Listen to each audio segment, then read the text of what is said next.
Alrighty, everyone. I'm going to give everyone a minute to join in, but this is the Bitcoin Halving live stream event here on the Data Dash channel. I'm happy to have you all here. I'm going to go ahead and keep an eye out for the chat here to see if you guys are tuning in live. But for those of you who may be tuning in now or maybe tuning in later, this is going to be probably about an hour and a half long stream where we go into the halving event, which is coming up here in a little bit less than, or about, I'd say about an hour in this case, depending on what block we're on right now, and depending on the period between each block. But for those of you who may not know, the Bitcoin halving event is a very, very historic event that happens about every 4 years, and Bitcoin's blockchain process in this case of actually adding new transactions every 4 years, or basically every 210,000 blocks, there is a reduction in the amount of Bitcoin that is given per block reward. And this further not only increases the stock to flow model for Bitcoin, in this case the stock to flow ratio, which is going to make Bitcoin a less inflationary asset than beforehand, but along with that as well, gives it more and more of the narrative of not only potentially being a digital gold, but a global hedge against central bank monetary policy. We've talked about this a lot here on the Data Dash channel, and above all, I'm happy for those of you who are subscribers, maybe new viewers who haven't watched the channel before, to be here today. It's going to be a really exciting time watching it. No matter what happens to price here, we are going to be keeping an eye on what happens to the market, because that is just as important of a part of this as our personal biases of what this is going to do to Bitcoin or what Bitcoin is going to become. It is important to watch the market. It's fun to see how the market variations come into price as we start to see miners readjusting and starting to maybe cut back operations, as the cost is going to outweigh the current market price at the moment. Maybe miners will come in as well as other buyers and speculatory investors coming in to buy in at this period of time when Bitcoin is now becoming a new hedging asset. We have people like, for example, Paul Tudor Jones, a very famed investor here in the United States, talking about buying into Bitcoin, having about 1 to 2% exposure in his portfolio to Bitcoin, whether it be in futures contracts or actual exposure to real physical or digital Bitcoin. So anyways, above all, I'm happy to have you here. We're going to be answering a lot of questions as we go throughout the chat. I just want to go ahead and, as I mentioned before, kind of give a preface to this, guys. So we're about an hour away. I'll go ahead and refresh the page here. We're about an hour away here currently from the Bitcoin halving event. Now, this could vary. It could be a little bit longer than an hour and 3 minutes, and it could be a little bit shorter. And the reason for this is because Bitcoin blocks usually get produced every 10 minutes, but it's not exactly 10 minutes.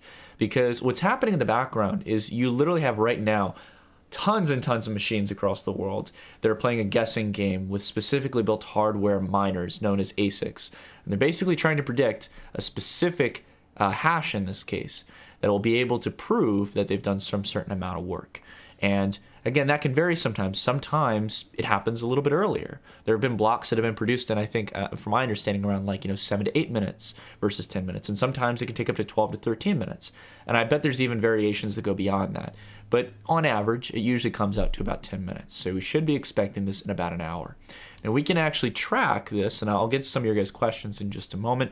We can actually track not only what block number we're on here in regards to taking a look here at blockchain.com or many other blockchain explorers, but we can also see finally when the Bitcoin block reward declines. And it's going to be going from 12.5 BTC to 6.25, half of the original value.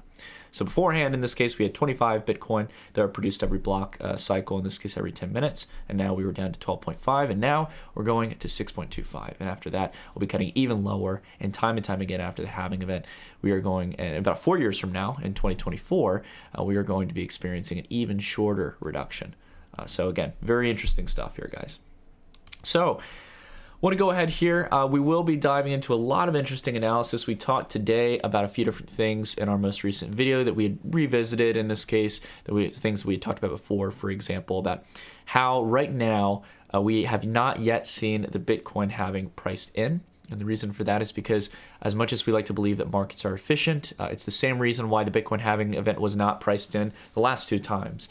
It's because the vast majority of the world doesn't understand or own any Bitcoin, and they sure as hell don't understand the current scheme for the stock to flow model and the current halving model for Bitcoin.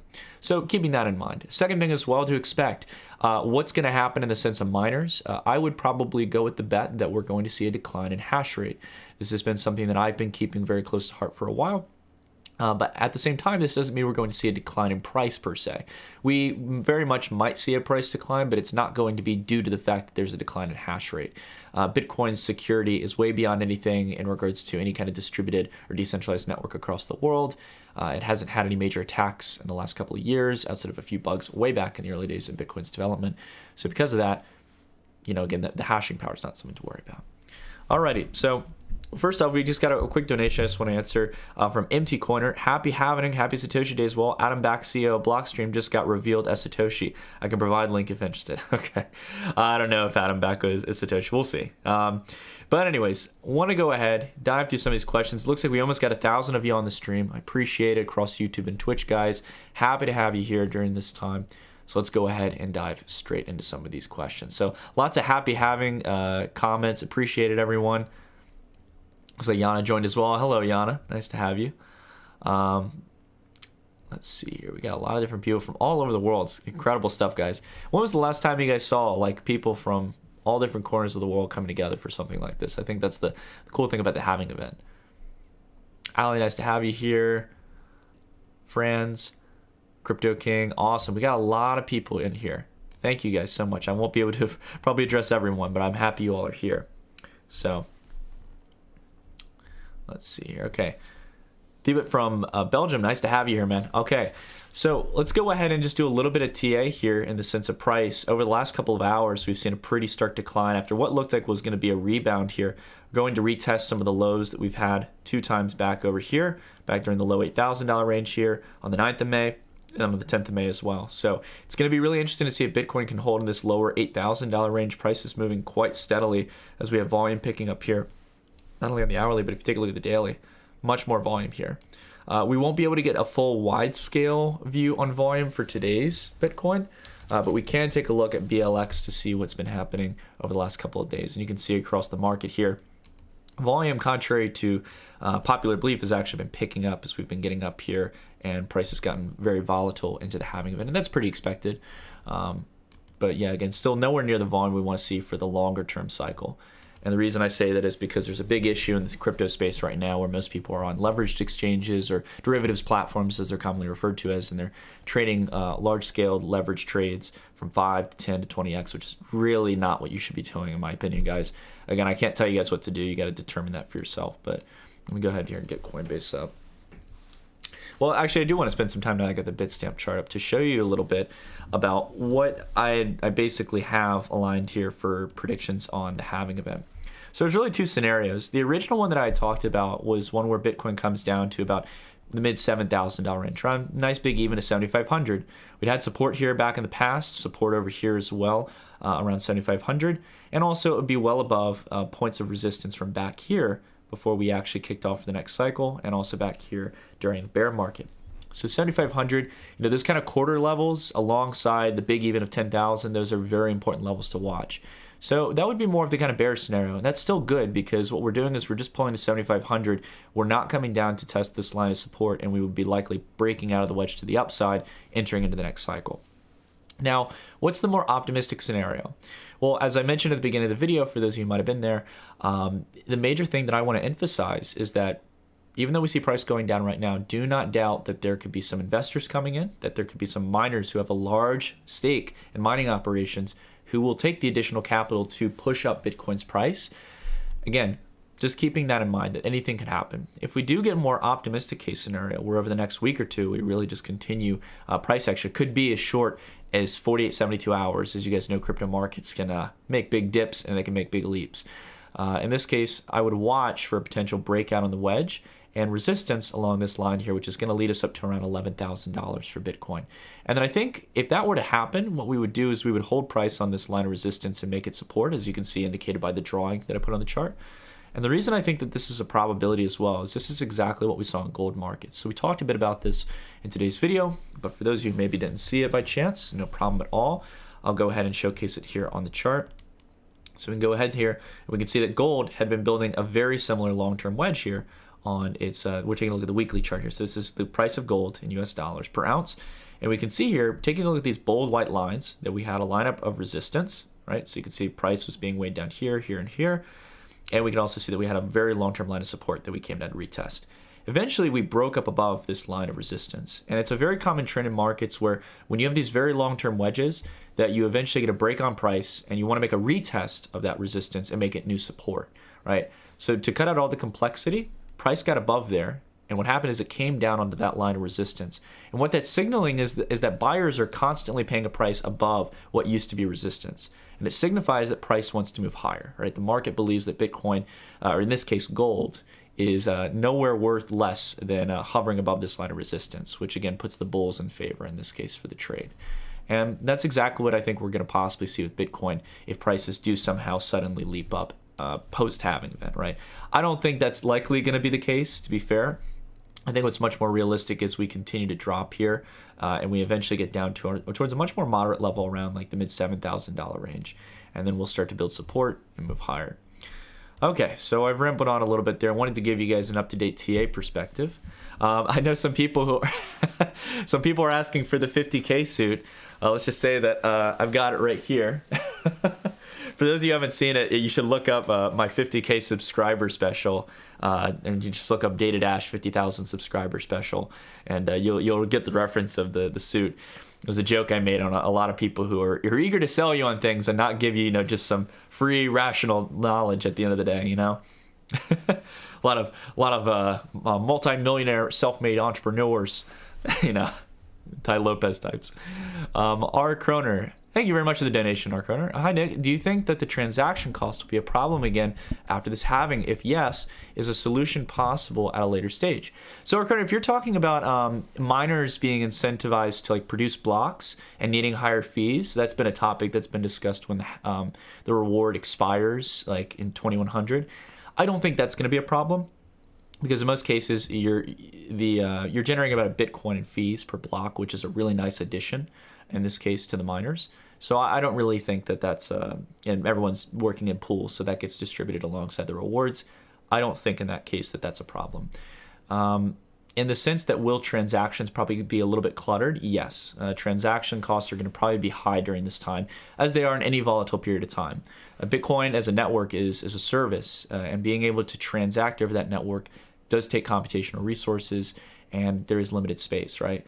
Again, I know that there's an argument to be made about increasing block size or looking at technologies like Schnorr signatures or using layer 2 scaling solutions, right? And there's a lot of improvements to Lightning wallets and things of the like, but I think on the broader scheme of things, you should be able to get a transaction processed.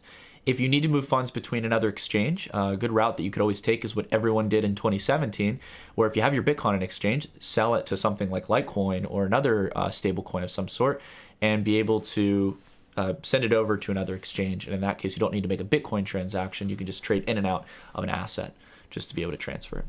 One Easy Tree, thank you very much for the donation, man. I appreciate it. Tony as well, happy having Data Dash. Have you tried building a Bitcoin health indicator on Healthy BTC? It's pretty cool. I have not actually gone on there, Tony. I will check it out. I'll write down to check out the website a little bit later. What's it called? Your Healthy BTC. Alrighty. Thank you again, One Easy Tree. Appreciate the other donation, my friend. Alrighty, guys. Man, it's incredible. We got 1,500 on here. It's been a while since we've had that much on the live stream. I think this is a pretty historic day. I think the last time we had 2,000 people was during when we broke back to 10K for Bitcoin. Let's see. Oh, it looks like we might have gotten a donation, guys. I'll check out. Let me check out Streamlabs here real quick in case you guys donate to there. I don't want to miss any donations. Let's see here. But yeah, it's exciting time, guys. I'm curious to hear in the chat if you guys want to kind of drop let's just keep it simple, right? Because I want to see the general consensus. If you believe that Bitcoin's price is going to go up, just type the word up. Or if you believe it's going to go down post-halving, put down, right? And this is for maybe the next week. What's your prediction? Do you think we're going to get some crazy V-shaped recovery, hit up to new relative highs, and see price go to that $11,000 target we talked about? Or do you think that we're going to likely see it down to the much more conservative estimate of around 7,500, 7,000? Could be even betting even lower. And if you want to tie a price to your prediction, feel free to put it in the comments, guys. But again, as with everyone here, it is never financial advice. It's just us coming together and talking about what we see in the market. All right.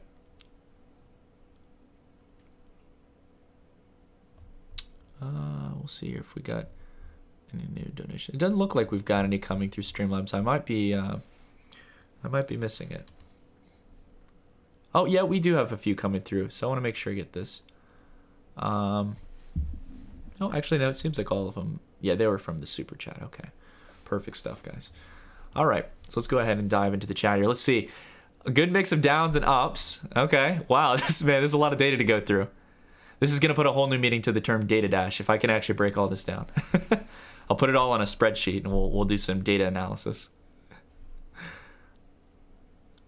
So I'm seeing a lot of downs here. So the general consensus, I think, for a lot of you is that it's going to go down in the short term. And I'm seeing moderate targets. I'm liking what I'm seeing in the prices, guys, because I think that's very fair. 6,000 to 7,000, the upper $7,000 range, much more reasonable.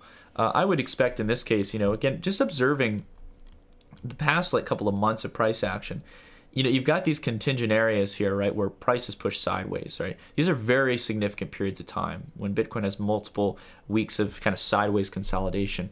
Those are very key levels to watch for. And they're good conservative estimates for where Bitcoin could go, because I likely don't see this going to 3,000.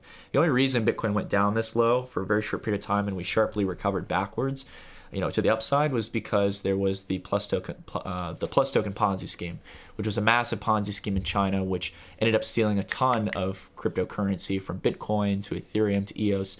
And it's why Ethereum went through its worst sell-off day in history on that day, and pretty much almost destroyed the Ethereum network with how much was sold on spot exchange. So again, good to know that that's pretty much over. And for the most part now, we're in a much more kind of balanced market where we don't have to worry about those kind of surprise liquidation events where people are selling a ton of crypto. Let's see here. But again, I don't want to shoot you guys down. If you think it's 3 or 4K, you can put that there. I'm not judging you for it. But I will say I probably disagree a bit. Patrick, thank you very much for the donation, man. Hey, Nick, thanks for the uranium tip a few weeks back. Cameco, CCJ, has been a great trade. Would love to keep hearing your opinions on equities. Patrick, yeah, I love to share my opinion, and I appreciate you calling it as an opinion because it's really just my thoughts. I can never give you guys direct financial advice, especially on equities. But at the end of the day, I'm very excited in uranium markets. I think a lot of commodities are dirt cheap right now. And though I don't think you're going to have a stark rebound, I think that a lot of industries that are commodity producing are looking quite interesting at these levels. So, Cameco is an interesting company. They're one of the largest uranium companies outside of a company that's, I'm trying to think of the country right now. They did a major IPO. I'm blanking on the name right now. That's one thing you'll learn about me. If you ask anyone personal, they'll tell you, I don't know if they tell you this, but I would say that out of all things, I'm terrible with names and dates. So, but yeah, Patrick, thank you. I'll definitely consider talking a little bit more about equities if people show general interest in that. Christoph, thank you for the daily videos. Hey, Christoph, thank you for the donation. Thank you for being on the channel, man. It's always appreciated. We've got 1,700 of you on here. Happy to have you all here.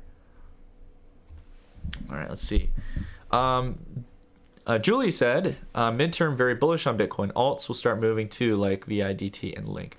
Yeah, I think honestly, once Bitcoin kind of goes through this whole halving process where it's been gaining a lot of dominance, again, we can see here on the Bitcoin dominance chart, been setting slightly higher lows and higher highs here for Bitcoin.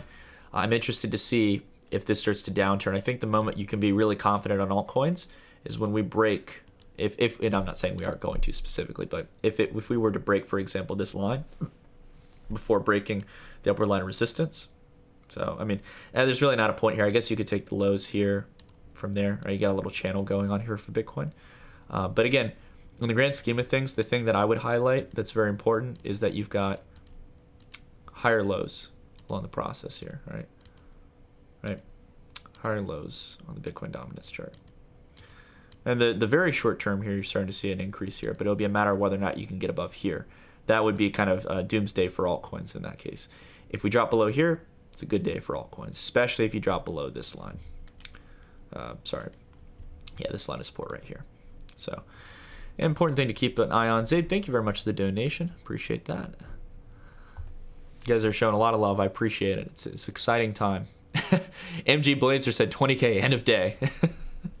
Nah, I don't think we're going to see that. But, and I think... it's interesting now that we're going through the halving event. I think it's going to be about a 4 or 5 month process, whether we break up to 11K and rest on the line of resistance as support, or if we push sideways to 7,500 or 7,000.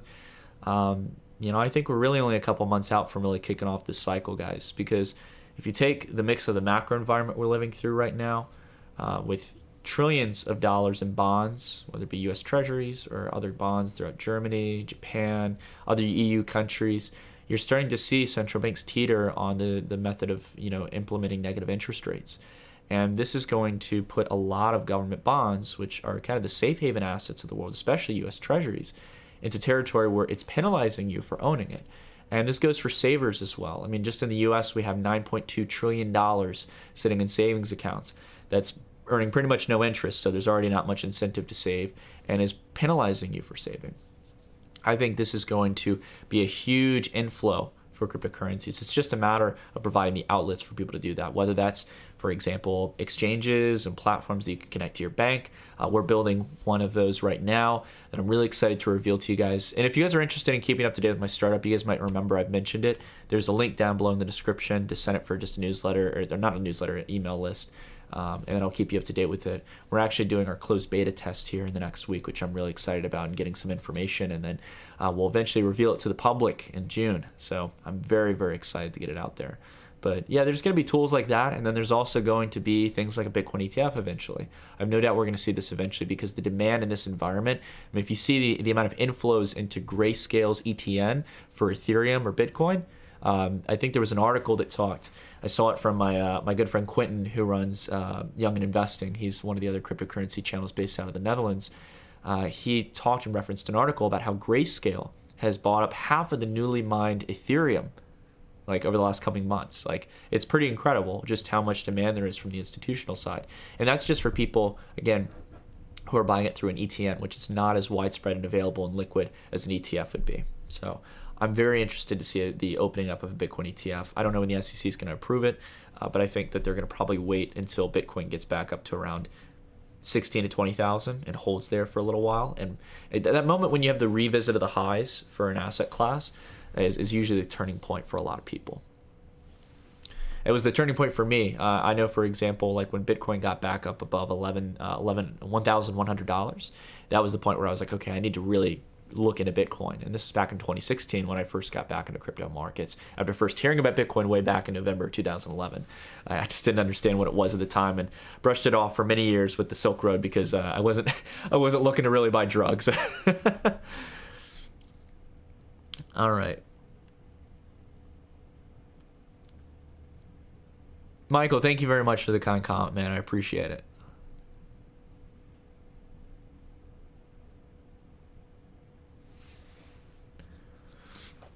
Rusty's talking about there's a lot of the fake Bitcoin live streams, like where they ask for donations. Yeah, I mean, I'm telling you, man, I wish YouTube would take better care of trying to fight that.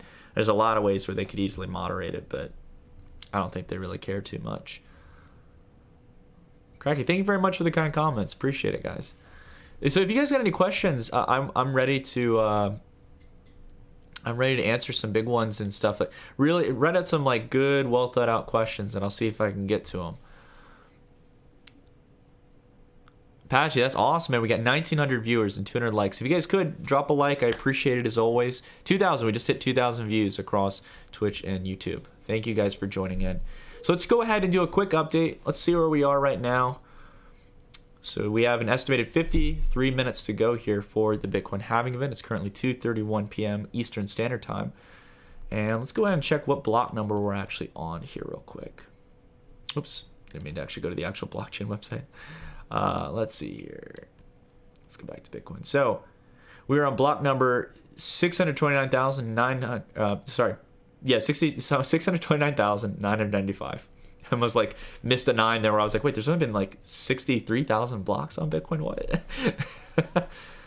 Oh man. Yeah. So we just got another block here just about 3 minutes ago. So 5 more blocks to go, ladies and gentlemen. Or should I say, I'm actually curious here. I guess it'll be 4 more blocks, and then the 5th one in this case is going to be where we get the new reward drop. So you can see here the list of the different pools, the size of the block, usually hovering somewhere above a megabyte. This is, of course, with SegWit being adopted by more people. All right, let's see here.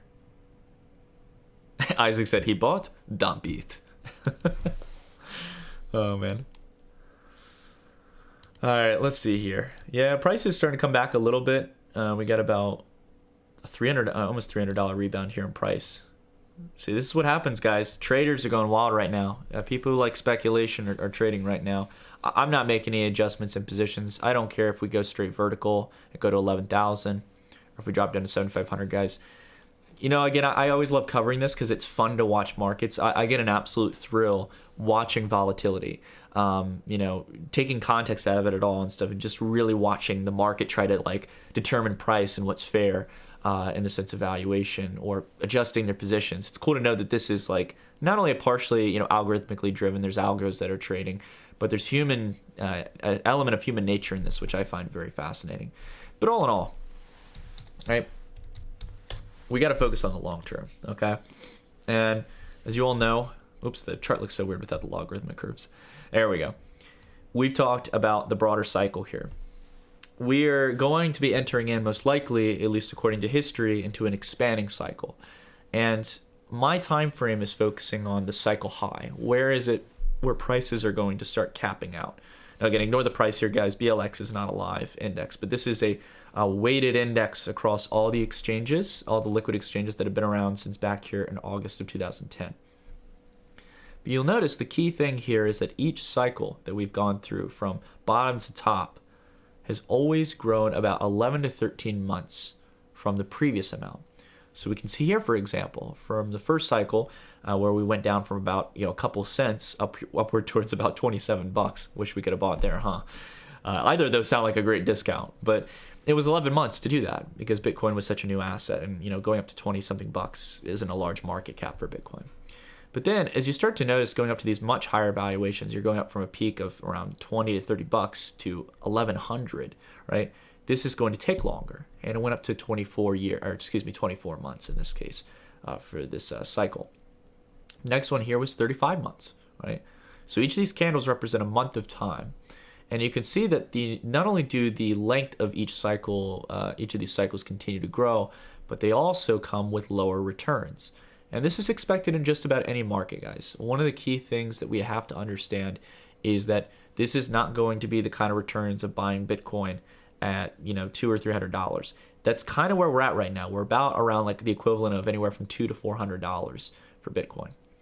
We've still got a long way to go before we get not only back up to 20K, but also to our conservative target range of 100K. And it could very well go beyond that. We're not going to sell it all at 100K. We're going to start really integrating a steady stop, or at least I am personally, around $100,000. And, you know, we'll see if it continues to ride, if it goes to 120, 130, 150K, who knows? But we're expecting for that to happen in November of 2022. So to put that in context, it's well over 2 years in this case. It's about 2.5 years before we get to that point. So we've got to be patient. You know, the question that I always ask people is, do you want to be a part of what's happening right now, right? It can be exciting. Like, we can sit back and enjoy the price action here, guys. If we take a look here at the 1 minute chart, like no market's moving like this on the 1 minute chart right now. This is incredible to watch this, and it's fun. It's exciting. Do you want to try to be a part of this guessing game where 95% of people in most markets who try day trading lose money? Companies have to literally state that of the vast majority of their retail traders, people like you and I, everyday people, lose money, right? They have to do that, but legally by law in a lot of countries. So do you want to be a part of that game that's going to probably guarantee for you might being, you know, possibly being 95, the one of the 95% of people who lose money? Or do you want to focus on the longer term cycle where you don't have to stress, you don't have to trade, you don't have to try to pick every bottom and sell every top? You can just trade the cycles. That's what I'm doing. And it's been a stress-free experience. Like right now, Bitcoin, just for example, in the last minute, is almost dropping 0.5 percentage point, right? Does it really bother me? No, because just a couple minutes ago, it was up almost a percentage point in 1 minute. This happens. This is Bitcoin. It's a very volatile market during events like this. And for me, it's just exciting to watch. So, sorry, I get all giddy about it. I know I'm probably being way too flamboyant about it, but I think it's a really exciting time. And I'm glad to have you guys here with me. L Rhymes said, thank you for the fish. Hey, he said, thank you for all the fish. Thank you, L Rhymes. I appreciate it. One Easy Tree said, here's some financial advice for everyone. Buy as much as you can every month. Don't look back. You guys know as well as I do that 20K will be broken.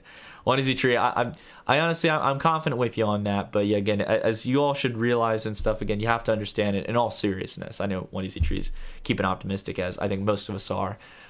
Make sure to not expose yourself to too much risk. I think at its base, Bitcoin best serves as a hedge, as a 5 to 10% of your portfolio exposure to, basically hedge against the potential failure of major currencies, whether you live in an emerging economy or if you live in developed economies. It doesn't really matter. That's what I think Bitcoin serves as an asset. For those of you who can afford to take that risk, by all means, you can make that choice. And I know I'm one of those people. I've taken a lot much more exposure than I'd probably say the average person should in crypto markets. Matthew said, thanks. I'd love to see a 6-figure Bitcoin. Yeah, that would be exciting. And he said, and URA, IAU, and SLV. Yeah. I think we're going to see a lot of commodities start to make pretty big rebounds here over the next coming months. But we'll see. I think that there's going to be some major cuts first from OPEC producing countries. And then also Saudi Arabia and Russia and the United States. The U.S. is going to get hit really bad. That's one of the things that probably one of the longer term ramifications after what's been going on with the virus and everything is we're going to see a lot of people in the energy sector laid off, which is really, it's upsetting. I know whether or not people feel good about oil and natural gas and stuff. It's upsetting because it's people losing their jobs. And it is a reduction in economic activity. It's a reduction in energy independence. So it's going to be interesting to see how the whole market just kind of fixes itself, because there will be some major production cuts. Let's see here. Halaby said, do I like Litecoin at this price? I haven't checked Litecoin yet. Let's go ahead and take a look here. And we'll go ahead and pull it up here on Bittrex so we get some good price action. The volume's not going to be very accurate. I think, is Bittrex the one where I have... No, sorry, Bittrex is not what I want to look at. I want to look at... is it Coinbase that I want to look at? I'm thinking of the Bitcoin comparative chart, which we will take a look at in a moment. So Litecoin here on the weekly is pretty good. It's generally much more towards the lower support range here. You can see, generally speaking, this is where buyers come in, and this is where sellers come in. So you got a general wedge here building up. And again, I think this plays into the idea that Bitcoin is going to kick off its cycle in the later part of 2020 as it starts to approach higher levels, and that altcoins will follow post that. It'll start to really break out. But yeah, I mean, right now I would say that there's a chance Litecoin can come down here to the $30 range. It looks like it from the chart. I mean, right now and stuff, unless it starts to solidify a low here, which I haven't seen. I mean, it's expected after recovery that you would have some kind of pullback. It went from $25 to 50, so did 100% gain. But in the sense of the actual chart for Litecoin and Bitcoin, this is a very important thing to look at. Take a look at Bittrex here. So this is generally defining Litecoin as relatively cheap. We usually have what I call basically the Litecoin to Bitcoin ratio, and similar to the gold to silver ratio. So silver acts very similar to Litecoin in comparison to gold as Litecoin does to Bitcoin. So you can see here that we have these crazy cycles where usually from here to here you get a 3x opportunity. It looks like it might be going down for this range down here before we get that opportunity. So if we came down to these lows, I'd probably really consider taking a Litecoin position, just me personally. But that's one thing I'll be watching for. Right now, I'm not really attracted to it because it didn't hold at this range like it did back here or over here. Or over here as well. Okay, so we had some donations here. Let me answer these real quick. Acid said, thank you very much for the donation, Acid. Hey, Nick, thanks for the level-headed information over the years. Do you have any broad price predictions for ETH? Do you think Ethereum will turn into Skynet? I don't think Ethereum will turn into, per se, Skynet, but I think Ethereum is going to be very big if they continue to evoke the kind of innovation that we've seen in the DeFi space. I think ETH to BTC is, in my opinion, it's very cheap. That's why I have a good position in Ethereum. Let me go ahead, see if I can get, we probably have to do the Bittrex chart here. Yeah, so again, generally same range we were back at here in 2016, right? So we've cut down on a lot of the ICO hype. We went through a full 90% correction, as you can see here. Right, from top to bottom, 90% pullback. That's what you look for in these kind of parabolic markets. After you've, for example, take the low of Ethereum. Right, it did 100x. You usually want to see a 90% pullback, and this should be green. But that's the simple thing I would look at when I look at this chart. I see that, it's starting to set higher lows, generally higher highs. Looks like the market wants to see higher prices. I don't know if we'll see it overnight, but at this range, again, I'm trading for the next, 2 to 3 years. For me, this is a discount range, right? I'm not trading that frequently. So hopefully that answers your question, Acid. That's in the sense of just fundamentals. ETH is one of the most fundamentally interesting blockchains right now, and it has to do with its developer ecosystem and what they're building in regards to decentralized finance. El Guapo said, thank you very much for the donation.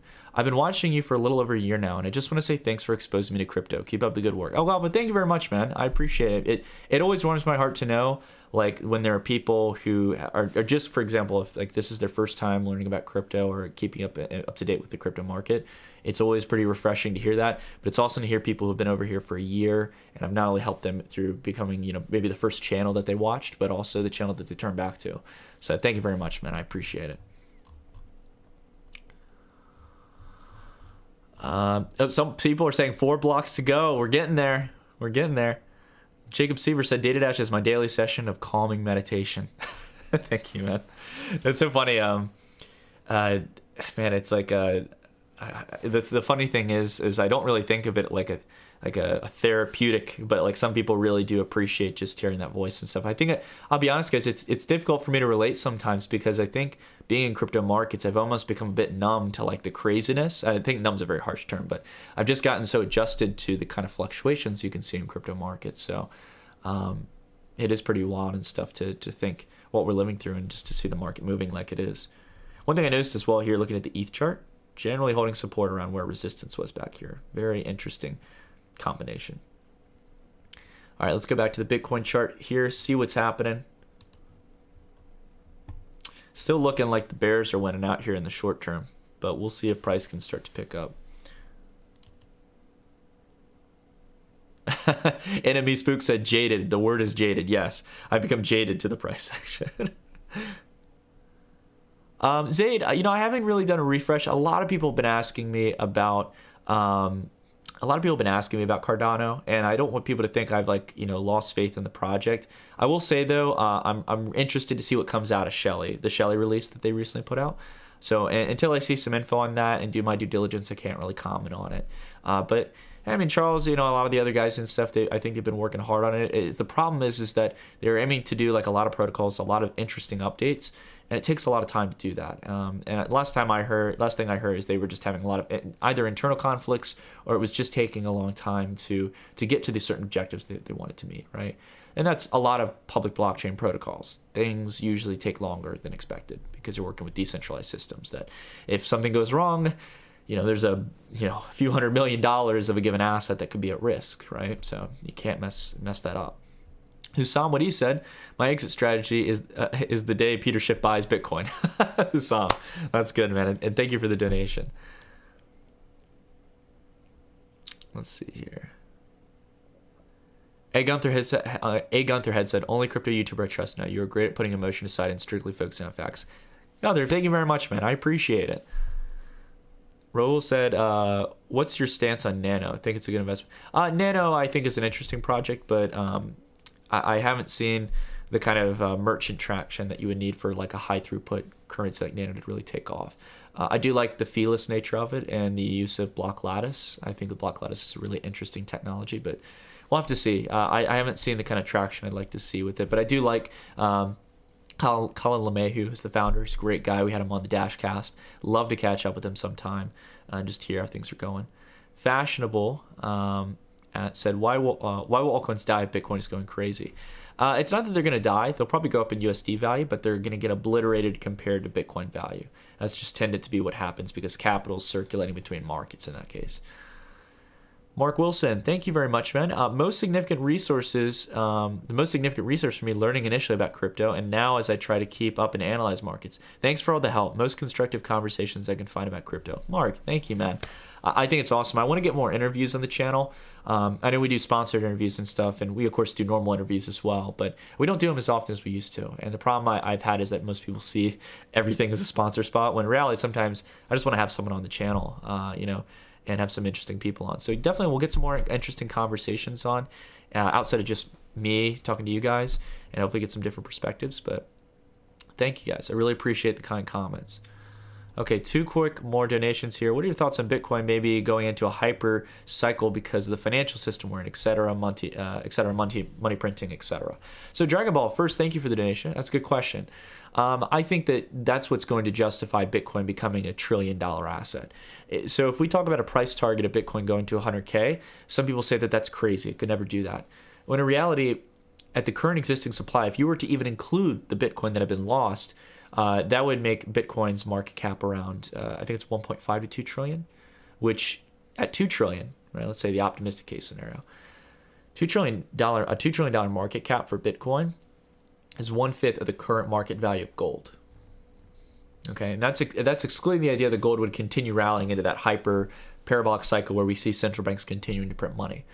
So the thing I always point to people is, what market do you think really has the chance to double, triple, quadruple, or 10x in the next couple of years? The only market I can think of is crypto. Not even gold or silver. I think gold and silver can rally. Maybe silver by chance, but not gold. I don't think gold's going to do a 10x. I think gold is definitely going to go up, but it didn't even 10x in the last cycle. So, sorry, I'm hiccuping. I need to get some water. Look at me, you guys got me talking 24/7. It's back to the old live streams. No, I'm just giving you all a hard time. Chris Burgess, thank you very much for the donation. One of the big risks seems to be the U.S. making Bitcoin illegal. What are your thoughts on this? So I don't think the U.S. is going to make Bitcoin illegal. There's a few reasons for this. Every major regulatory agency, from the SEC to the CFTC, I think I'm missing one. I'd say probably the Fed is probably another important voice there.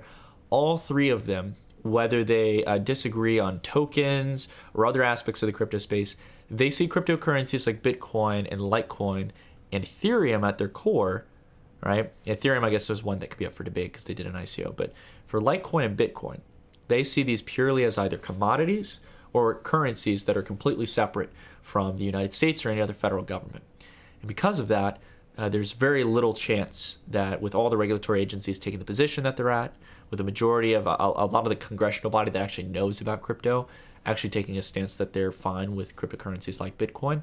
In this case, nothing's probably going to happen. It would be very difficult to outlaw Bitcoin. There's already so many companies. When you have companies like established ones like Square, through Jack Dorsey, you have Coinbase, you have so many different companies out there offering financial products, even publicly traded ETNs through Grayscale. It starts to get to the point where if they would have made it illegal, they would have done it a long time ago.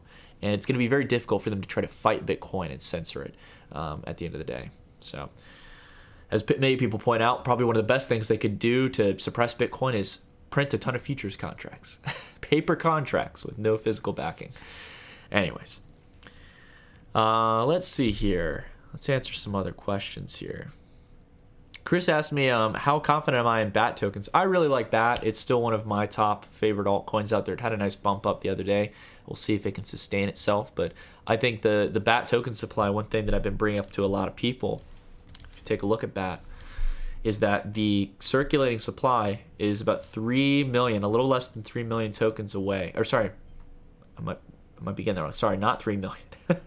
It's about like a few 10 million tokens away from getting to its total cap supply. So you're basically at 1,457 million tokens out of the existing 1.5 billion that can exist. So we're reaching that total cap supply.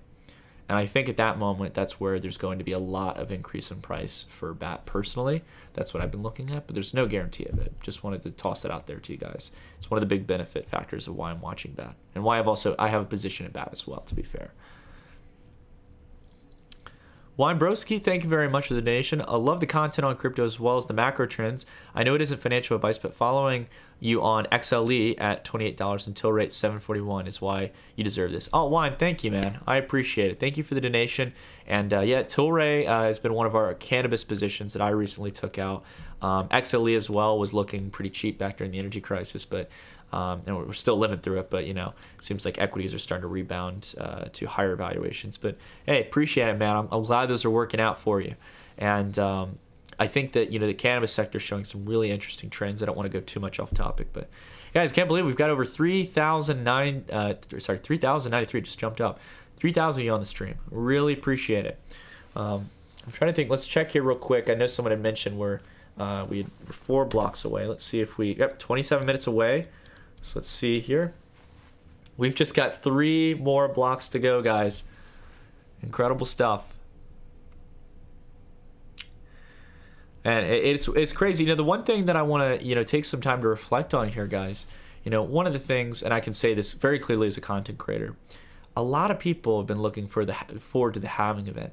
And now that we go through this, right, it's going to have some ramifications that probably play out over the next few days and the next few weeks in price. I'm real curious where people are going to put their attention in crypto markets. I mean, that was a lot of weighted attention towards this big culminating event that we've been going through. And we've seen the market try to react to it. We'll see the hash rate change quite dramatically over the next week, whether for good or for bad. So I'm interested to see how this is going to turn out. But I'm interested, more importantly, to see where people are going to put their focus. And I really hope a lot of it goes towards DeFi. Again, as I hinted towards earlier, I've been working on a startup for a very long period of time. I'm so excited to show it to you guys. That really is a culmination of a lot of what's going on in the DeFi space. So if you haven't looked into DeFi, check out generally, it's the broader term is decentralized finance. But if you type in DeFi, Ethereum, you should be able to go to like maybe DeFi Pulse and see some of the cool projects that are being built on Ethereum and other blockchain networks like Bitcoin. But again, very, very exciting stuff.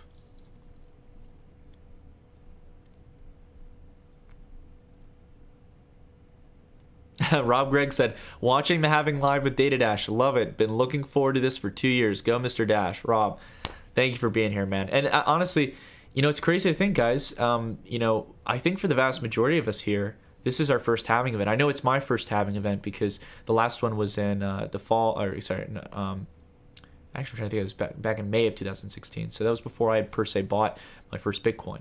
So, I really got officially into the space in like 2016, 2017. I've known about Bitcoin since 2011, back when it was $3 trading on Bitstamp, if you can believe it. I just didn't really understand, what Bitcoin was and, this digital e-money. I thought it was like a scam on libertarians. At the time I was really mad about central bank policy, and I was like, what's this digital currency thing? Who would pay $3 for that? So biggest mistake probably in my life outside of a few other, small things, but. All right, let's see here. Pierre sorry, I might be mispronouncing your name. Pierre Antonio, I hope I pronounced that right. Thank you very much for the donation. Or Pierre Antonio, I hope I pronounced that right. If I botched it a few times, I apologize. As I mentioned, names and dates are not the best for me. But thank you very much for the donation, my friend. Appreciate it. So this is a good question. I think this is one that I think a lot of people are worried about. Yves asked, where will all the miners go? That's a very good question. A lot of people are going to shut off their machines most likely, because what you're going to have here, unless prices start to rebound like they're doing right now, I hope that keeps up. Either way, wherever prices go, up until about $14,000 for my estimations, that's the average cost for mining for most people after the halving event. It's going to shut down a lot of miners. And what this is going to do is it's going to force miners to look for more efficient markets to produce until Bitcoin's price increases. Now, what happens is generally you have prices increase, it becomes affordable, even though the difficulty adjustment does come up. You tend to find a lot more people being able to mine Bitcoin. But for the short-term period of time, I think we're going to probably see a little bit of a pullback. From my understanding, I don't think we saw that last time in the halving event, but this price discrepancy is going to be quite big. Oh, well, someone's coming in and buying a lot of Bitcoin. See, right here, like just in the last 5 minutes, Bitcoin just starts clearing up the order book like that. It's incredible. You will never find this stuff in equities. But pretty interesting stuff. Look at that go. And it's going to make up probably for all this downward price action here in just a couple of minutes. But interesting stuff, guys. Crazy markets, crazy markets. Let's see here. Only a couple minutes away here. Yeah, I should have expected. We just looked at this a minute ago, so. Let's see here. I'll put it back on here on the minute so you guys can see all the crazy intensity of what's going on in the market. Mashake brought up a good point here. Or sorry if I mispronounced your name, but Mashake brought up a good point here that this could be a nothing kind of event. And that's true. The halving event is something that it's already, to a degree, for all of us here who are trading this market, we kind of understand what's fair value for Bitcoin. And ironically enough, Bitcoin is at fair value according to the stock to flow model with these prices around the kind of $8,000, $9,000 range. But it could be that this is a non-event. We'll have to see what happens. I think more than anything, it's just cool to be able to be at that point where we'll be able to click on the 630,000th block on the Bitcoin blockchain and see that halving reward drop. It's going to be pretty exciting stuff, guys. Wilfred said, what do you think about Bit.True Exchange? I don't know about it, Wilfred. Wilfredo, my apologies. I do not know much about Bit.True. The major thing I would say is that to look at the volume, and I don't know about Bit.True personally, but if it's very, very high, I haven't heard about it before, so I would be cautious about that. A lot of exchanges have high volume, and it's a lot of wash trading and fake volume. Not saying they're doing that. I don't know. I haven't heard of the name. Craggy, thank you very much for the kind comments, man. Lauren asked a good question. What are some of the DeFi projects I think have the most potential? Maker, if they can make some very severe changes, I think they've got a lot of potential. They already have a lot of skin in the game. Kyber Network, huge holder of Kyber Network here. Well, it's not my biggest position, but it is one of my larger altcoin positions. And Kyber Network as well has been one of the earliest proponents of decentralized exchanges in the cryptocurrency space. I've been supporting them since 2017. Back when I started my channel. I think it was back in September I first talked about them, or maybe it was in the summer, I don't know. But before they were even under the umbrella term of DeFi, I loved Kyber Network. And Synthetics is really interesting too. They've really tried to leap forward and stuff and trying to cover a broader range of synthetic assets. I think it's an interesting concept. Eurohost asked, and thank you very much for the donation, Nick, what are your thoughts about NEO? I remember when you were extremely bullish about it. I still have some excitement for NEO. I know a lot of the developing team. For example, I know John Devadas. He's actually going to be a part of my new company I'm working on. He's going to be an advisor. Very close friend of mine in the crypto space. He's running their development operations out of Seattle. He's an ex-Microsoft employee. NEO's got a lot of interesting things going for it. NEO 3.0, which I'd recommend you read into if you're interested to learn a little bit more about what I would be excited about. NEO 3.0 is going to be quite exciting. And the sense of price, again, NEO right now and stuff is set a significant higher low here on the monthly. Right, if we take a look at the Bitcoin chart, we might have to look at Bittrex to get some more information on price. But again, it looks like it's getting towards the general bottom range here. I don't know how far it's going to outpace Bitcoin or when it's going to do that, but I would say it's pretty safe to say, like most protocols and most altcoins, it's probably going to go up comparative to Bitcoin when we start to really kick off the altcoin cycle. In the sense of like real fundamentals, though, I'm excited to see NEO 3.0 launch. And until then, I can't really, guess me. Because NEO 2.0 had a lot of issues. And most blockchain protocols have had their issues. But NEO 2.0 was an issue that wasn't very friendly to build on, from my understanding. So that's just my opinion. Franklin St. Hex says, Nick loves the hard work you're putting in. I have a lot of respect for you. Speaking of DeFi, take a look at Hex. Yeah, Franklin, I did an interview with Richard Hart a while back. This guy was, I can't believe it was back in November. Interested to see how Hex works out, but I'm really interested as to why the price is moving the way it is. But it could just be that the things are working out. But there's also an issue as well. The volume's a bit fishy and stuff, in my opinion. But nothing personal to it, just from what I'm seeing. I need to do more due diligence on it and stuff because Richard and I talked about it a while back. Steve Arizona, thank you very much. Always a pleasure to listen to you. Shout out from the UK. Do you have an opinion on Zilliqa? Sadly, Steve, I do not. I've had some people recommend I look into Zilliqa, but I haven't heard any major developments come out of it. And that's just from what I've heard. I'm not saying that it isn't doing anything, but not to my knowledge at the moment. I don't have enough to really have an opinion. But appreciate the question, and thank you very much for the support. Isaac asked me thoughts on energy. Energy, I'm very excited about. I'm a big fan of Time World Power. It's so funny, guys. One thing that I really haven't talked about is a while ago, I was working on something called Project Genesis. As you guys might remember, I put a video out about it. But Project Genesis was an open source initiative I was working on that was aiming to get a lot of projects to collaborate. But eventually, I did want to create a cryptocurrency of some sort. I wanted to create an actual kind of airdrop crypto to everyone. There wasn't going to be any ICO or anything. And it was so similar in nature to energy. It's incredible. So it's amazing how Tommy World Power and I, both being YouTubers, we saw the same things that worked, and it was a lot of the same principles and the same philosophy behind energy. So I went ahead and I'm just supporting Tommy World Power and their initiatives and stuff. Project Genesis, as you guys might have probably guessed and stuff, it didn't really work out. We couldn't get enough people on board to really build it, and I was self-funding it at the time.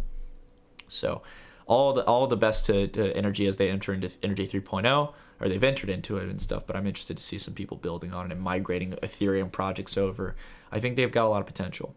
Mr. Bone Stripper, that's an interesting name, asked, what's your take on Nervos? Love the channel. Mr. Bone Stripper, sorry, I have not looked too deeply into Nervos. I've really, to be fair with you guys, just to just answer a broader question here, I know a lot of you are probably interested in a lot of blockchain protocols.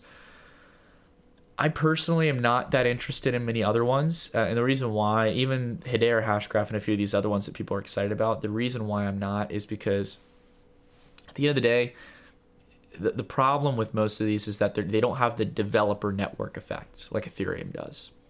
Right? And it's the same thing with internet protocols. There's some internet protocols that are kind of inefficient in the way that they work. You could build them better, but they're the ones that got adopted because they were the first, right? They were the first to really build out that network effect. So this is the same with protocols in the blockchain space as well. All right, let's see. Have we gotten a new block here? We still have not. So this is a great example here, guys, of what I talked about way earlier in the stream, how you can have a block that takes more than 10 minutes, and it sometimes can be shorter than 10 minutes. So we should get an update here any minute now about the 629,998th block. 952 Wade, thank you very much for the donation, man. Appreciate it. Got a viewer from Switzerland. I can tell by the currency. Thank you very much.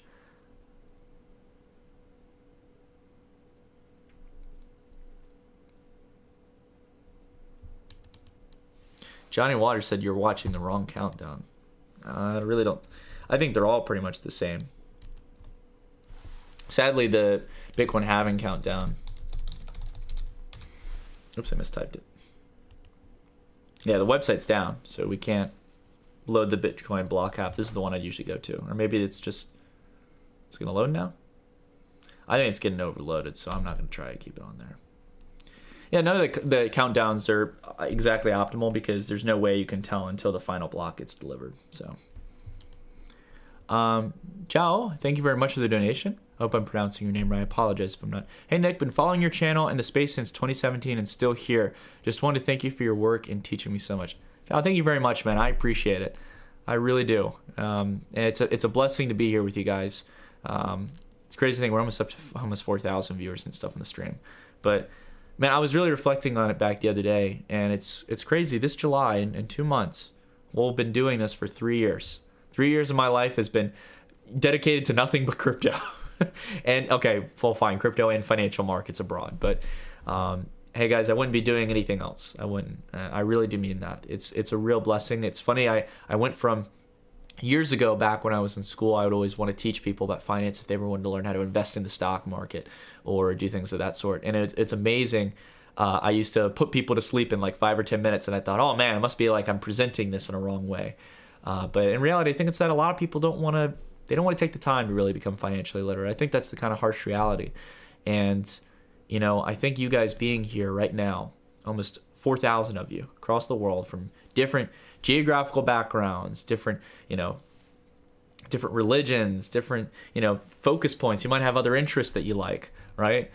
I think it's amazing to think that we're all here right now together in this very interesting moment, in this very interesting time, in a very interesting industry.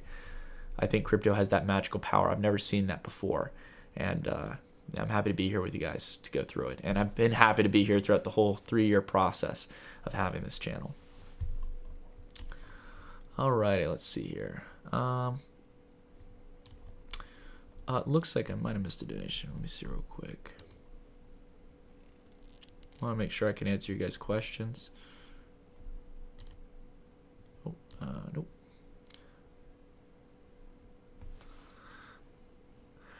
Dample, I just want to answer your question. I stay away from margin trading personally. And he asked me if I'm a libertarian. I'm mainly libertarian, I'll be fair. I don't want to bring politics into too much in a space. I think that's probably not too controversial to say in crypto.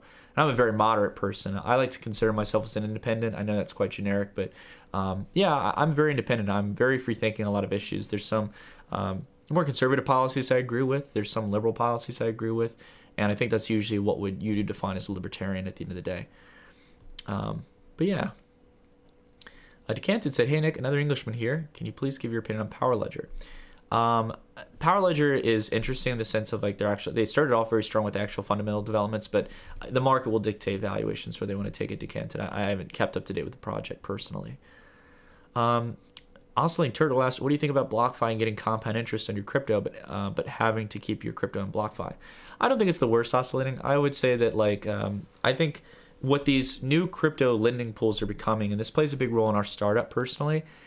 A big thing about these lending pools is that they're not, you can put your crypto in there and earn interest. I think the best thing is like stable coins, like earning, the better yields and stuff, comparative to your bank. So that's the real kind of killer app to answer your question.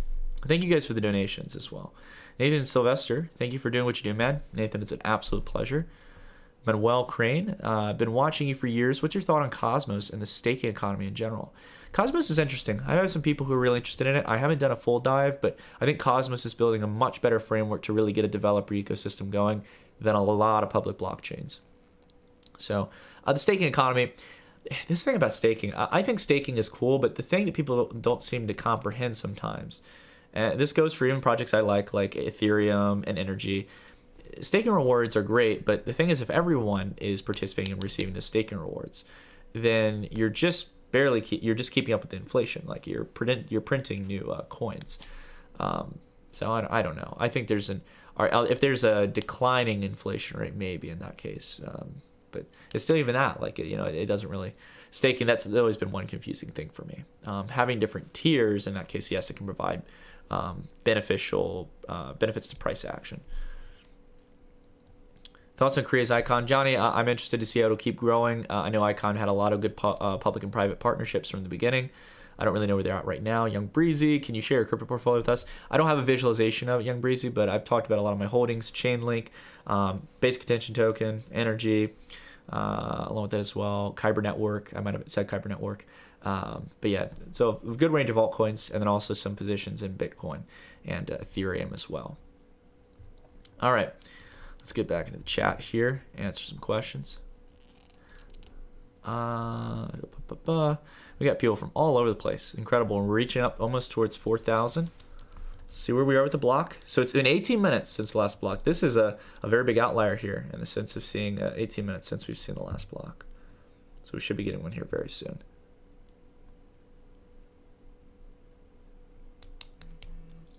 Andy Firm, thank you very much for the donation. Peer character straight. I'm sorry, I don't get the. Andy, I apologize. I don't get the post, but I do appreciate the donation.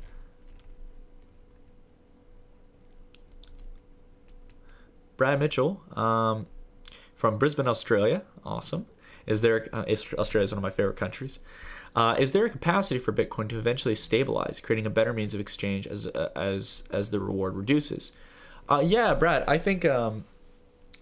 So if you're talking about in the sense of like using Bitcoin as currency, yes, that's one of the latest stages of Bitcoin as an asset. So we're not going to get there for a very long time. There's a reason Bitcoin isn't used in commerce, and it's because it's volatile. No business person wants to, if they can receive a stable coin in the form of the US dollar, they're going to take that every day over Bitcoin because they can have the same censorship resistance. Yes, they have to trust that there's a dollar backing it. And yes, dollars can be printed into oblivion. But until dollars get printed into oblivion or Bitcoin generally becomes a lot less volatile asset, people are not going to use it in commerce. But I think eventually, maybe in some Latin American countries in Southeast Asia, you'll see it earlier.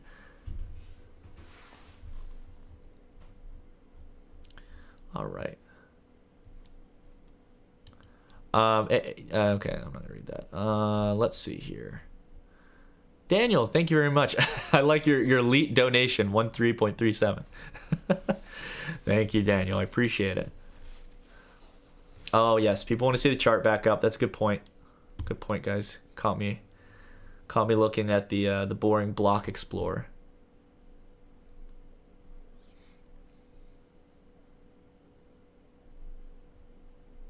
James Guy, all of my Bitcoin is in Robinhood. Is this bad? Should I sell off and buy somewhere else? If so, where?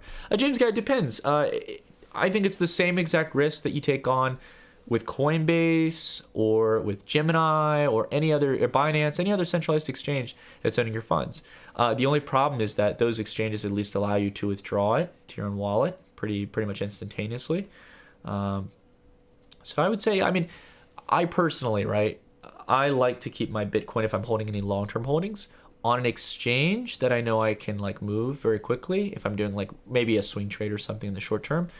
But the vast majority I keep in cold storage. I don't personally. It's just not smart to have it on a centralized custodial exchange or something where there's a centralized custodian, unless they use institutional grade stuff. I mean, like Coinbase, I'd feel safe with because you can set two-factor authentication. You can do all kinds of things. Those are all very big benefits.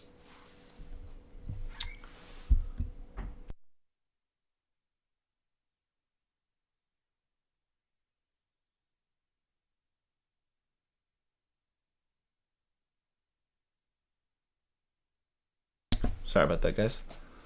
Let's see here. Lucas, hey man, let's have a nice halving. Just wanted to signal support from Brazil. Lucas, that's awesome to hear. Yeah, I'm interested. I'm hopefully trying to make it out to South America later on. And well, if things currently going on with traveling start to ease up, I would love to make it down to Brazil. Wanted to see a lot of South America. I went to Paraguay not too long ago. Thoughts on Byte Chain, Jack? I think Byte Chain's interesting. I like the idea of the basically the multi-blockchain approach to serving as a DAO across multiple chains. So we'll keep an eye on that and see if they continue to develop. Valentin Vonia, how do you know when a cycle starts? Okay, well that's a good question.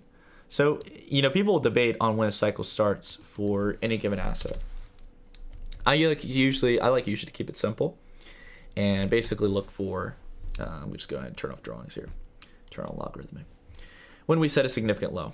So in this case, you would take probably from this cycle, it would be over here, January of 2015, cycle top here in December 2017. Now, this is where you're going to get some debate in this case. And honestly, quite frankly, I think you're talking about a niche amount of people who would argue this. The vast majority of people are going to argue that the bottom was here in December of 2018. Some people believe that this is going to, this kind of sideways price action we've seen in Bitcoin will mean that Bitcoin is going to go lower and we'll go down to 1,000, 2,000, 3,000, which would mean that this is not the low, that this is not the bottom, that we've been in a bear market this whole time.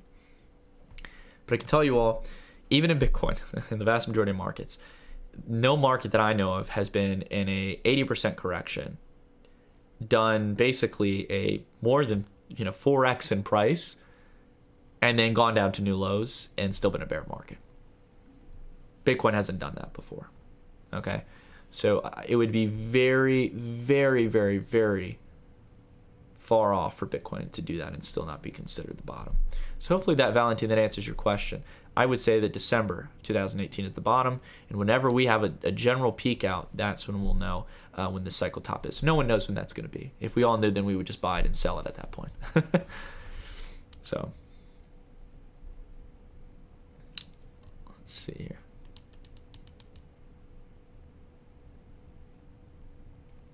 Gamer Zone. Use this for watching blocks being mined. Okay. Okay, Gamer Zone. I just don't know about that site, so I can't per se recommend it. I want to make sure viewers are safe and stuff. So, but thank you for the donation, Oliver Wendell. Do you think crypto is too complex for the average person to care about? Do you see this being an issue for mass adoption? Plus UBT top 25 in this run. So Oliver, in the sense of UBT, I'm a big supporter of the project. As you all know, I was an advisor to the project. For maybe some of you might know, I was an advisor to the project and still keep in close contact with Stefan and Martin. In the sense of, crypto being too complex. Yes, I think that if you toss Bitcoin at someone's face and say, hey, the only way you can get into this market is buying it with cash that you own, it's going to shut off a lot of people. So again, not trying to push my own startup that I haven't revealed yet, that I'm still working on, and we're planning for a June launch. We're doing a lot of things to ease that barrier to adoption. A lot of ways where you can get exposure to Bitcoin without having to purchase it. Right? It's very interesting. We'll have some more info on that later on. But I think, making the user experience better for the end consumer to really scale out to a larger audience, that's been the reason we haven't been able to scale out.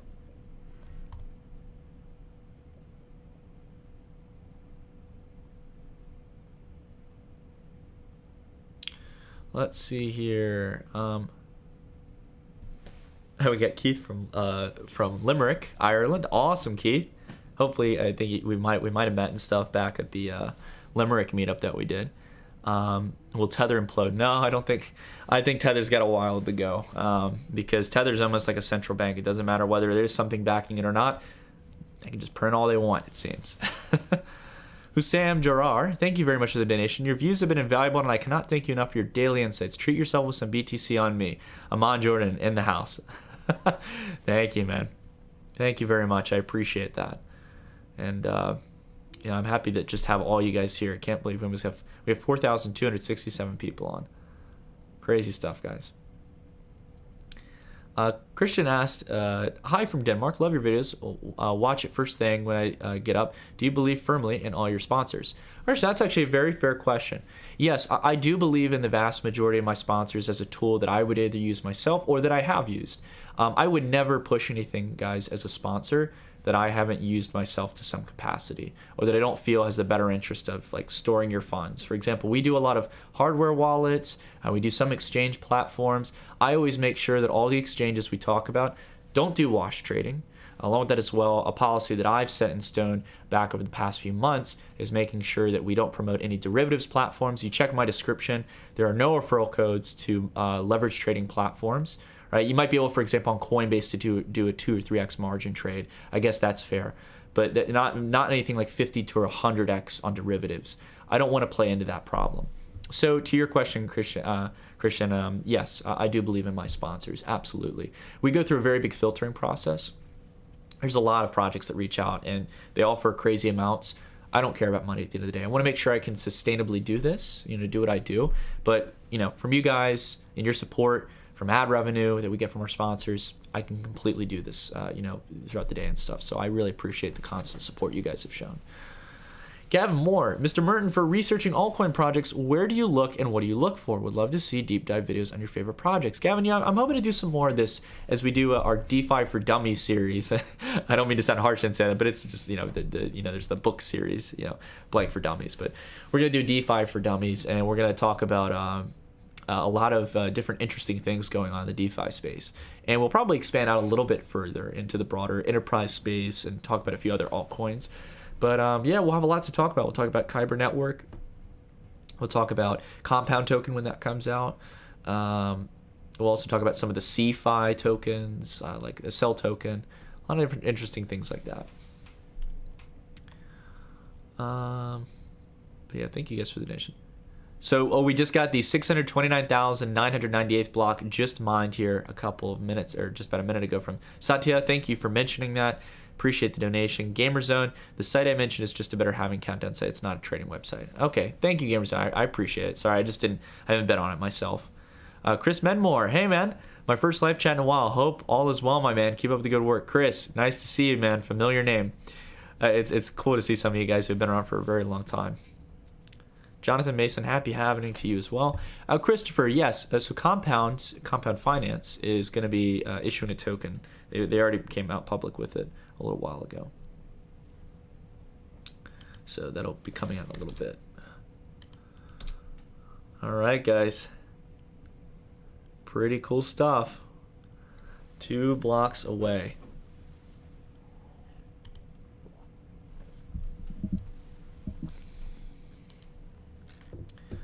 All right, let's see here real quick.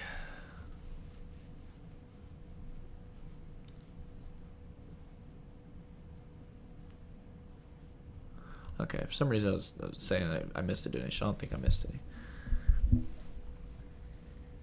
Isaac, that's awesome to hear you've been here from the beginning, man. It's amazing. I still can't believe it's almost been 3 years, but all right. Let's see here real quick. No new blocks yet. Should be getting one here in a couple of minutes. Bitcoin's price right now printing 85.51.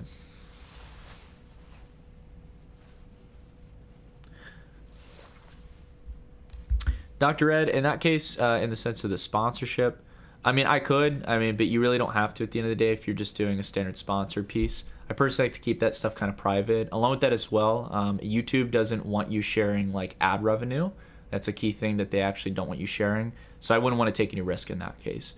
But at the same time, I don't ask for people's salaries, so I personally don't feel like I need to mention what a sponsor's paying me. Just my personal position. But again, another thing as well, just talking again, we don't do, you know, ICO, IEO promotions and stuff like that. So again, another thing that I set a lot of barriers and stuff about the things that I'll tolerate on my channel. So hopefully that answers your question quite well.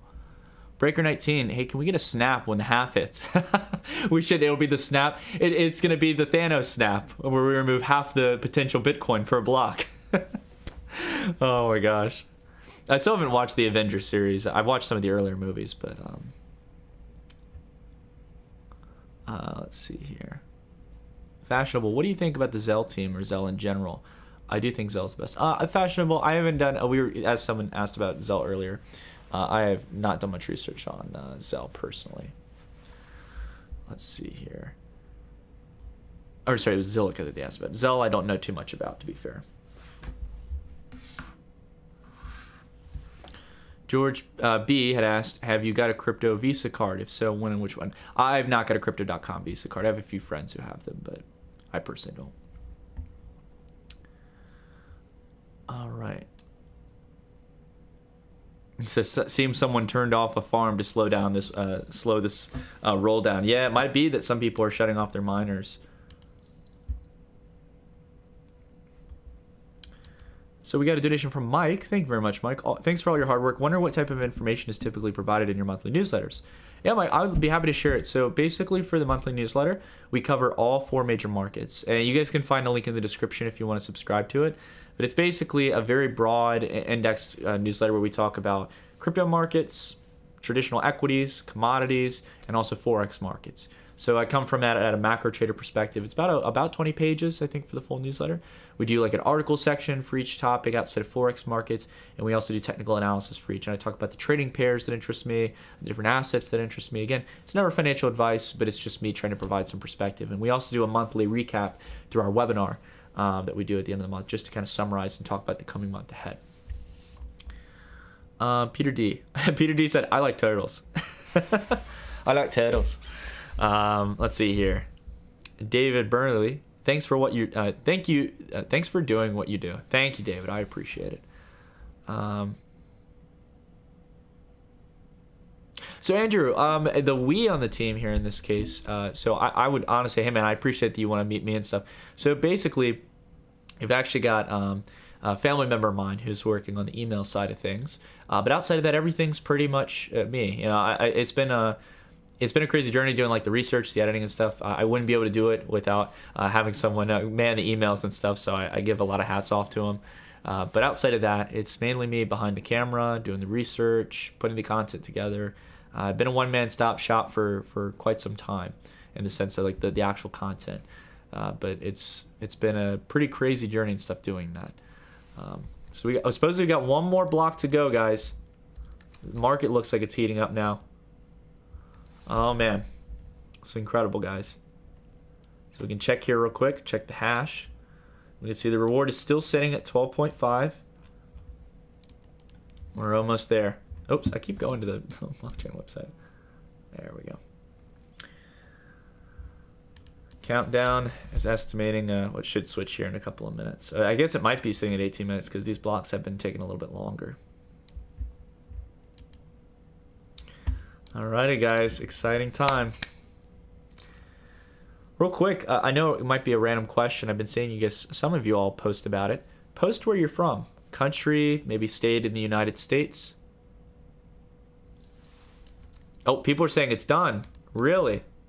Oh, we just got the block, guys. Oh my God, there it is. 6.25 Bitcoin. Happy halving, everyone. That was incredible. I've never seen a block discovered so quick. It's fitting in that case, I guess, for the halving block, but absolutely crazy, guys. Well, we waited 4 years for it from the last one. Some of us weren't even in the crypto space when it happened, as we talked about earlier. Happy halving, everyone. You know what? I got something for this occasion. One moment.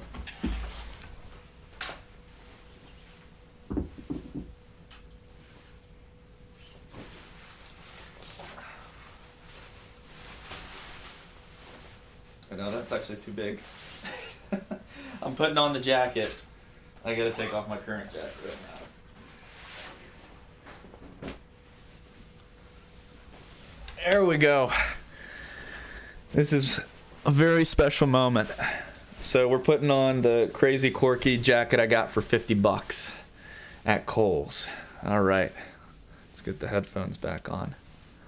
Happy halving, everyone. Let's see what the market's doing. Market right now pushing generally sideways here. It seems like things have cooled off a bit. I think more than anything, you'll start to see a relief in price in the short term, even if we continue a downtrend, because there's a lot of people who always worry, even with the SegWit update, whether or not things will go through as planned. But we have gotten the 6.25 BTC block reward. You saw it here, guys. Absolutely incredible time for cryptocurrency markets. So what's next in this case? Well, what have we got to look forward to? Well, there's not only just the next halving event that's going to be coming up in 2024. We've got a lot of other things to look forward to in that time. We are, in my opinion, very clearly entering into the next cycle for cryptocurrency markets. I think we've been in the entry level of that cycle for some time. Along with that as well, we've got what's going on in DeFi markets. Decentralized finance is making it really practical to actually scale out cryptocurrency markets to a lot of people and build a lot of utility on blockchains outside of just peer-to-peer digital cash, or the utility in this case of a store of value. I think has really been what we've discovered over the last couple of years, or something that could act as a hedge outside of traditional systems. But I think we've got a combination of a lot of interesting things coming into play, guys. And I'm just happy to have everyone here. It's crazy to see the chat lit up. 4,600 people in here. It feels like 2017. It feels like 2017. And look at that. We got Antpool, who has the honors of saying that they mined the 630,000th block, the first of the new Bitcoin halving here. Absolutely incredible stuff. It's too awesome, guys. Well, as we can see here on the market, let's go ahead and check here on the 5-minute. Bitcoin still trending up here around 8,500, not making too many big moves. But again, I don't think we're going to see too much craziness here in the next coming minutes. So people are saying, commenting on the suit. Oh my gosh. I don't know if I'm ready to have babies yet. I'm just kidding, guys. Someone said your jacket is worth the average transaction fee for Bitcoin in late 2017. That is true. It was about 40 or 50 bucks if you wanted to process a transaction. That's a big problem we're going to have to get fixed, I think, by the next cycle. So we got to figure out how we're going to scale Bitcoin and other blockchain networks. Andy, thank you very much. Guys, this has been an absolutely incredible live stream. I think it's amazing that we got to live through this experience together with all of us here. I'm so pumped to see where we go here over the next coming months to the next year. So the one thing I want to leave everyone off with here, because we've got everyone here, please stick through for this key message here, guys. We're going through a very unprecedented time, and not just in cryptocurrency markets, but in the broader financial sector. You have central banks that are printing money into oblivion because there's such a major cash hole in the financial system right now. Credit has dried up to levels we haven't seen since 2008, and possibly even before that. Unemployment is at crazy levels that we've never seen since the Great Depression. At 14% here in the United States, I wouldn't even want to try to guess what it is in other countries across the world. They may not be faring as well. The point I want to bring up in this is that we have a very interesting macro environment. We have Bitcoin doing exactly what it needs to do. It's now been through the halving event. What Bitcoin's price does today or tomorrow or over the next week and the next month really doesn't matter too much. Whether it goes to 7,000 or 11,000, the two general ranges we're looking at, it doesn't really matter. What matters here is that so long as Bitcoin continues doing what Bitcoin does best, which is staying resistant to central banks, staying resistant to mass inflation, and on a fixed monetary schedule, against a world of central banks that are, as Paul Tudor Jones mentioned, going through the great monetary inflation, in this case, the great money inflation that we're seeing right now between central bank monetary policy. Bitcoin is going to be an evolving hedge for the world. And it's not going to pick favorites. It's not going to, for example, discriminate against anyone. Anyone will be able to own Bitcoin, whether governments say you can or you can't, because Bitcoin is permissionless in nature. And I'm so fascinated to see this, guys. So happy to see that the next halving has happened, that there will be less inflation for Bitcoin, and it's eventually over time we're going to start to see that supply and demand difference that's going to start reflecting through price. And I think we'll be back to 20K not too far off into the future, and eventually to all-time highs for Bitcoin going into 2021 and 2022. All right. I hope you are having a fantastic day wherever you are. Thank you all for joining me. Over 4,800 people here, guys. It means the world to me for all of you to join me here, to hear me out day to day. And for those of you who may be new or possibly aren't getting every single video, hit the subscribe button if you haven't. Hit the bell icon. And if you like the video, consider dropping a like. And for those of you who may be interested in seeing what I'm working on behind the scenes, feel free to check out the link down below so you can sign up for an email list to get notified when my startup drops in June. So all in all, guys, market's holding in there pretty good. Probably not the 10,000 or 20,000 level that some random people are calling for, but we'll see here what happens if we continue the correction or if we start to gain support once we revisit down to these levels and maybe start to rebound to higher levels. Who knows? Anyways, hope you all are having a fantastic day wherever you are. Stay safe, trade smart, and I'll see you all in the next video. Have a great rest of your day, guys.